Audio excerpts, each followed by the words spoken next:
अंगना में बैठल सासु त बहुअर अरज करई, बहुअर अरज करई हो। सासु आज मोरे छटिया बारहिया, बीरन भैया आई है, बीरन भैया आई है हो।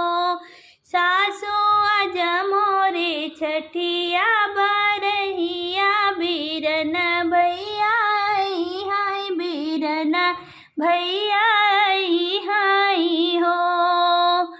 सासु काऊ काऊ भोजन बनाई, त भैया के जेवाई, त भैया के जेवाई हो। सासु काऊ काऊ भोजन बनाई, त भैया के जेवाई, त भैया के जेवाई हो। एतनी वाचन सोनी सासु बिरह बोलिया बोलई, बिरह बोलिया बोलई हो। बहुअर घुरवा पे कोदई के सगवा, चकौड़े का पतवा, चकौड़े के पतवा हो। बहुअर घुरवा पे कोदई के सगवा, चकौड़े के पतवा, चकौड़े के पतवा हो। बहुअर वही के भोजन बनावत, भैया के जेवावत, भैया के जेवावा हो। कोदई बनाई बहुअर सगवा, चकौड़े के रोटिया, चकौड़े के रोटिया हो। बहनी रोई रोई भोजन बनावे, त भैया के खियावे, त भैया के खियावई हो। जेवन बैठे हमरा पियवाया, उरे हमरा बिरनाया, उरे हमरा बिरना हो।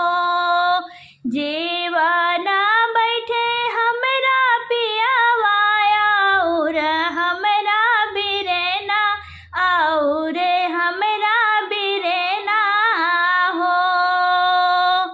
बहिनी भैया के मनवा दुखित भय, नयन लागे डुरकई, नयन लागे डुरकई हो।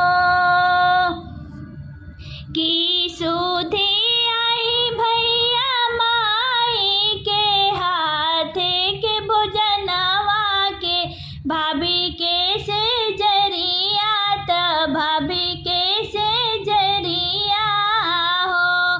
भैया किया सुधी बाबा के दुआरिया, नयन लागे डुरकई, नयन लागे डुरकई हो। नाही सुधी आई बहिनी मैया के हाथ के भोजनवा, त हाथ के भोजनवा, त भाभी के से जरिया, न बाबा के दुआरिया हो। बहिनी देखी के तोहरी हालतिया, नयन लागे डुरकई, नयन लागे डुरकई हो। बाबा के रहलू बहिनी प्यारी, अरे माई के दुलारी, त माई के दुलारी हो। बहिनी भैया के आँखी के पुतरिया, त जरी के कोइल भाऊ, जरी के कोइल भाऊ हो। नवमा नभ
भैया मैया अंगना बैठी रोई है, दुखित माना होई हाई हो। भैया मैया अंगना बैठी रोई है, दुखित माना होई हाई हो। ई दुख जिनी कहा भैया भाभी के अगवा हो, भाभी के अगवा हो। भैया भाभी रसोईया बैठी हंसी है, माई के तना मरी है